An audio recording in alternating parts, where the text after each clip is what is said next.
দেশের ৩টি অঞ্চলের উপর দিয়ে দুপুরের মধ্যে বজ্রসহ বৃষ্টি হতে পারে বলে জানিয়েছে বাংলাদেশ আবহাওয়া অধিদপ্তর। মঙ্গলবার দুপুর ১টা পর্যন্ত দেশের অভ্যন্তরীণ নদীবন্দরগুলোর জন্য দেওয়া আবহাওয়ার পূর্বাভাসে এ তথ্য জানানো হয়েছে। এতে বলা হয়েছে, রংপুর, ময়মনসিংহ এবং সিলেট অঞ্চলের উপর দিয়ে পশ্চিম উত্তর পশ্চিম দিক থেকে ঘন্টায় ৪৫ থেকে ৬০ কিলোমিটার বেগে অস্থায়ীভাবে দমকা ঝড়ো হাওয়া, বৃষ্টি, বজ্রসহ বৃষ্টি হতে পারে। এসব এলাকার নদীবন্দরসমূহকে ১ নম্বর সতর্ক সংকেত দেখাতে বলা হয়েছে। এদিকে সোমবার রাতে দেওয়া আবহাওয়ার সবশেষ বিজ্ঞপ্তিতে বলা হয়েছে, আগামী ২৪ ঘন্টায় ময়মনসিংহ ও সিলেট বিভাগের কিছু জায়গায় এবং রংপুর, রাজশাহী, ঢাকা ও চট্টগ্রাম বিভাগের ২-১ জায়গায় অস্থায়ীভাবে দমকা হাওয়া সহ বিদ্যুৎ চমকানো, বৃষ্টি, বজ্রসহ বৃষ্টি হতে পারে।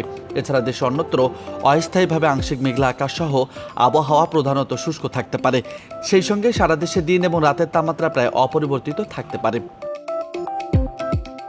অন্যদিকে দুপুর পর্যন্ত রাজধানী ঢাকা এবং আশপাশের অঞ্চলের দিনের তাপমাত্রা আগের দিনের তুলনায় ২ থেকে ৩ ডিগ্রি সেলসিয়াস বাড়তে পারে।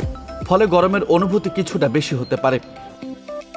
এছাড়া মঙ্গলবার বাংলাদেশ আবহাওয়া অধিদপ্তরের ঝড় সতর্কীকরণ কেন্দ্র থেকে প্রকাশিত সকাল ৭টা থেকে পরবর্তী ৬ ঘন্টার জন্য ঢাকা ও পার্শ্ববর্তী এলাকার জন্য আবহাওয়ার পূর্বাভাসে জানানো হয়েছে, আজ আকাশ অস্থায়ীভাবে আংশিক মেঘলা থাকতে পারে এবং আবহাওয়া প্রধানত শুষ্ক থাকতে পারে।